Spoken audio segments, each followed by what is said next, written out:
MJ movie reviews back again. And I never fully completed my Black History Month movie review, so I kind of decided that what I'm gonna try to do, because things are just rolling, things like are just personally just rolling so fast. I'm just like tired a lot of the time, so I can't squeeze them all in. So I just kind of decided to try to finish off those reviews that I said I was gonna do. So for some strange reason, the movie that I was next going to review for Black History Month, although we're well almost into the end of March, was Halloween Resurrection, starring Busta Rhymes. And why do I own this? I don't have any excuses for that. But I was going to review the film just because Busta Rhymes was in it, not because of his obvious acting talent. But because he's a great music artist. He's been in the game, leaders of the new school. But I saw this movie at the Buybacks Record Exchange place, and believe it or not, I did the whole review for Halloween H2O. When I had heard, because I was a movie buff way back in high school, when I had heard that this movie was going into production, my first thought was why the story ended the way it ended in H2O with him being decapitated. So as soon as I heard they were making this movie into production and how quickly they said it, and even back then, the internet was kind of like, it wasn't to the level it is now where you're getting these spoilers that come through your phone and all this downloaded stuff. That wasn't out yet. But even still, the movie magazines like Cinescape, what I used to read, and little stuff on the internet that I used to read, this is long before IMDb, they had websites that would tell you about stuff. And when I heard this was coming into production, I was only, I think I was 20. I was 20, I think I was 20 or 19 or 20 or something like that. But I knew this was just a thrown together piece of trash. Because the movie was originally called, in my Cinescape magazine, Halloween The Homecoming. That was the original title. And when they had said it about this internet thing with the internet cameras, but listen guys, by the time 2001 came, that stuff was played out. This whole idea of the webcams was played out by the time this movie came out, because a lot of reality TV was doing that stuff back then. But it had already been doing it for like 5 or 6 years before this movie come out. So the idea was dumb. Killing off Jamie Lee Curtis in the beginning of the movie was a throwaway.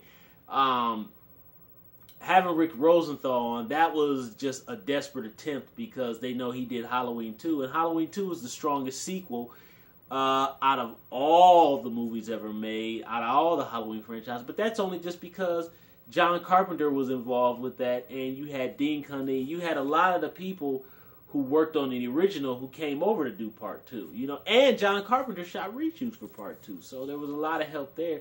That was a tightly managed movie, with a lot of cooks, but that kind of helped that to be what it is.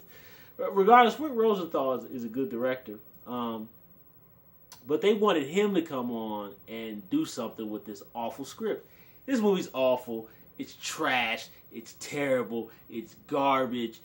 I hated it back then when I saw it theatrically. The only reason I saw it theatrically was at the time, one of my good friends worked for the radio station, and if you can even believe this guys, they had sneak preview tickets for this movie. They played it at a brand new movie theater that had been opened up back home where I live. And you would not believe it. The entire house was packed. And we're not talking, this is a 20 theater movie theater. And not one of the ones like off in the back like theater 17 or 16 where the movie is about to leave the theater. No, we're talking the biggest auditorium. And the house was full. Unbelievable. I knew this movie was going to be garbage. I didn't have to pay for it because my friend. And it was exactly as horrible as I thought. Matter of fact, the entire audience the whole night, this was a simple case where you had a lot of groans. There was just groaning going on the whole movie. In particular, the scene where Busta Rhymes goes, "Skedaddle! Go on! Get on back in there!" When he's talking to Michael Myers, the whole room groaned. Like, this was loathed. I hated it. I still hate this movie. So why did I purchase it and why did I review it? Well, number one, I'm a completist. I hate Blade Trinity, but I own it. Also, there's some really good special features on that DVD. There's really good special features on this DVD. That's about the only reason I purchased it, and it was $2.99. Some people might say that was $3 not well spent. That maybe I probably could have. I don't know. Maybe got some shaving cream or something, or some cheap deodorant, or maybe some toothpaste instead of Halloween Resurrection. I don't know. But this movie's garbage, man. It is the bottom of the barrel, terrible. It is by far the worst of the franchise. And I know there's a lot of people out here who hate on Rob Zombie's films. I'm not a fan of the Rob Zombie Halloween 2, but I can honestly even tell you I'd probably rather watch maybe Rob Zombie's Halloween 2 over Halloween Resurrection. I think I might have contradicted myself a little bit before, but kind of in retrospect now, kind of, because I don't ever really watch these two movies, Rob Zombie's Halloween 2 or Resurrection, but kind of revisiting them years later, I think I can honestly say I'd probably rather sit through Rob Zombie Halloween 2. As much as torture as that would be, I'd rather sit through that. It's the worst of the franchise, just bottom of the barrel. There's so many. The script is awful. The actors are awful. Not of their own fault, it's just because the story is so terrible. There was no story, but they were so anxious to just put out a Halloween movie that they came up with this garbage. It's terrible. It's awful. It's horrible, man. And then, of course, I will say there is like so bad it's good quality to it because everything is so awful, and none of us will ever forget the immortal lines of "trick or treat, mother." I mean, and the thing about Busta Rhymes is, as a performer, he's always had such gusto and energy in all his music. He's such a creative dude. And he has such energy. Even when that was how he stood out in Leaders of the New School. That's why he got so much attention. He was such a vibrant, energetic personality. And Busta Rhymes puts his all into this pile of dreck. That's the one thing. And I will say, he's fun to watch. He's fun because it's bad. And I will say, Busta Rhymes does have a natural charisma to him as a person. He's very charismatic. So his charisma does come across on screen. It's just the fact that his lines are awful, and it's just awful. Everything about this movie is awful. There is absolutely only 3 things I can give this movie. I will give that they do put little tiny nuggets in there back to the first 2 pictures, which namely the girl slipping on the blood like in Halloween 2 on the big puddle of blood. Tyra Banks is hanging above. Cool gag. I like that. They added the breathing back in, kind of which was not in Halloween H2O. And also a lot of the camera work. Rick Rosenthal, kind of in the beginning in the sanitarium, we kind of get the POV shots from Halloween 1 and 2, and where he hands the mental patient the knife, and you kind of see his arm come in from the POV, and that's good. That's old school. That's very much Carpenter-esque. And some of Rosenthal's camera work, in particular, when Michael goes to kill Jamie Lee Curtis in the mental hospital, and she's running up the hallway, and she's in the foreground, and Michael's in the background, very much looks like the hospital shot from Halloween 2. Really, that's cool stuff. So I'd really say the camera work, the nods to the first 2 films, and I will say the production design. The production design of the Myers house is just stunning. It looks really good. I like that.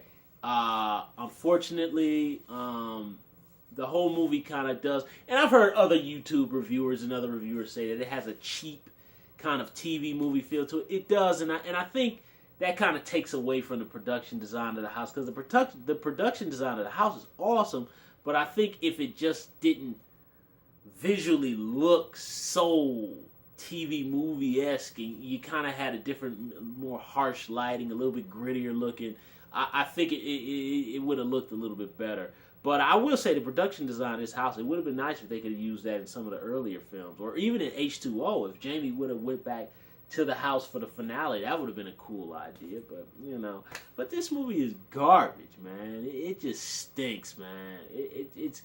I will say, I do kind of like the fact that it's revealed that Michael has been living underneath his house for 20 years, and I was kind of like, okay, with all the bad in this movie, I will say that's good. The mattress with the dead rats, he's been eating the rats. I'm like, okay, that's a nod to the first film. He got hungry. I'm like, okay, that's cool. And I will say a couple of the shots with him lingering in the darkness, particularly the one at the mental institution where the security guard finds the guy, Harold, what are you doing? And then there's a little shot of Michael walking in the shadows. Cool shot.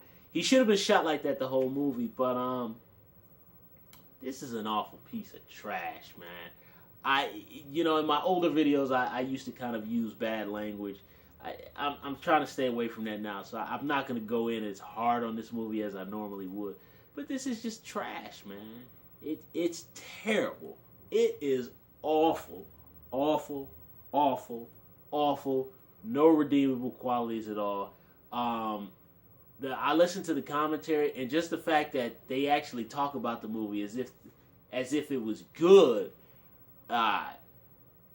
is stunning to me. But I'm a filmmaker, so I understand how it is when you put in so much time.